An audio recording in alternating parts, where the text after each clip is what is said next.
Добър вечер, уважаеми зрители. Можете да не ме виждате, но можете да ме чуете. Слагам логото на Дунав, защото Дунав вече е поскърбна. Ще ви кажа причината, защо включвам извънредно в късно вечер. Ще чета поредната тема. Ужасно! Мълния удари две деца по време на тренировка на Дунав Русе. И цитирам. Мълния порази две деца по време на тренировка на стадион Дунав в Русе. За инцидента потвърдиха от полицията и от УМБАЛ Медика, в което е настанено едно от момчетата. Сигналът е подаден. Около 19:20 часа веднага са изпратени линейки, които са откарали момчетата за оказане на медицинска помощ.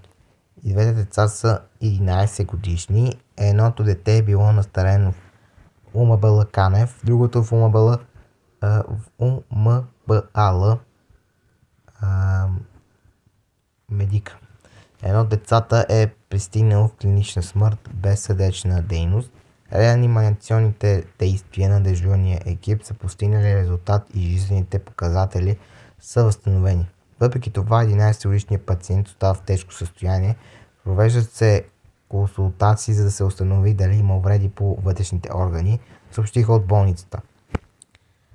По-късно в болницата на Канев съобщиха, че едното дете е починало през скърбие. В смисъл, цитирам от фейсбук страницата на клуба. С прискърбие ви съобщаваме, че при нелеп инцидент две деца са пострадали при удар от внезапно паднала молния по време на тренировка на стадион Дунав днес в Русе. Едното от тях последствие е починало. Загубата в мъката е огромна и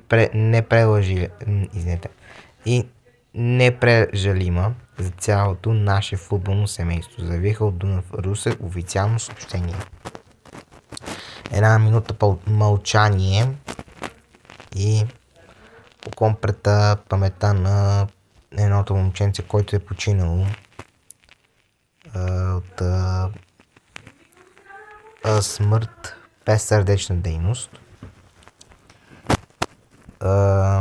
Екипа на PingBG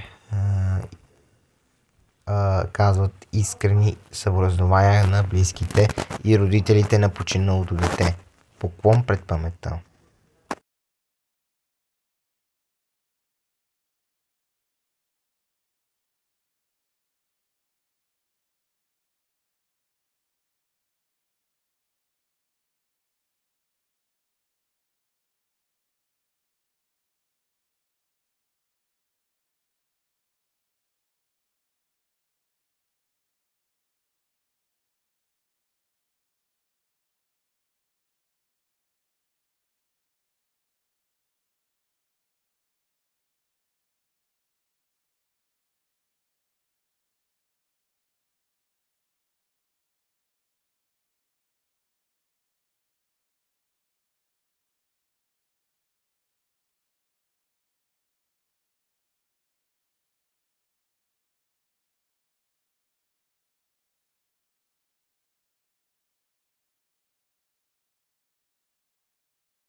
В предаването втори лигов обзор на седмица също ще почетем паметта на едното детенце.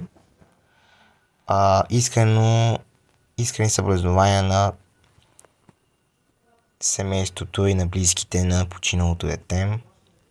Това е много жалко за такава наречена българска футболна история. Това няма как да продължи вечно с мълни. Имах предвид да ви кажа за момченцето, който оцеля от удар на мълния в Бургас. По време на мача Черноморец Бургас и Спартак Варна, аз забравих да ви кажа, в двубоя преди началото, детенцето, който бе ударен от мълния, който обича футбола най-вече, браво на детенцето, рита топка. Не беше така, айде. Защото аз въобще не си спомням за какво става въпрос, не видях внимателно клипчето, предоставено от GOG.BG. Обаче това ретенция е Survivor, в смисъл оцеляващ от мълния. Аз си мислих, че е лъжа, но се оказа вярно. Верно оцелява от мълния.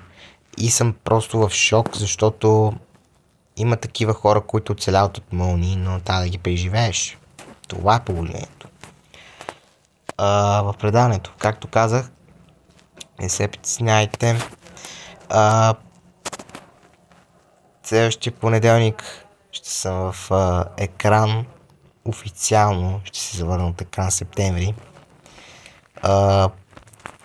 Предстоящо показване в екран в ефир 17 септември, новата визия на телевизията, което ще го очаквате скоро. Не се притесняйте, ще го очаквате скоро.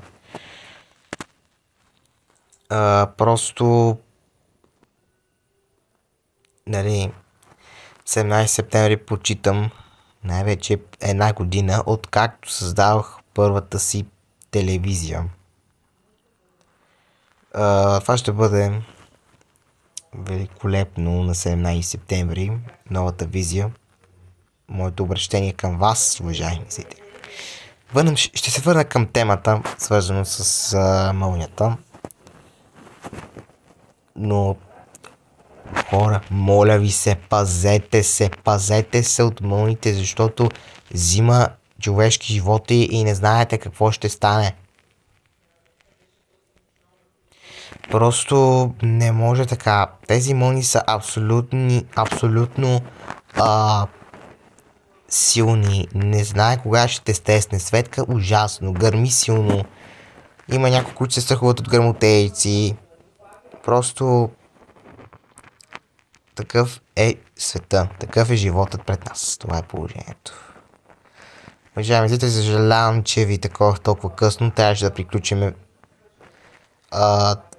програмата за тази дата, но що да се прави, след като разбираме вече и вечни източници от случващото се в Русе. Сега оставям ви лека нощ, уважаеми зрители, останете с програмата на ПМГ, ще се видим в понеделник, вече официално в екран. Приятна и спокойна вечер на всички вас.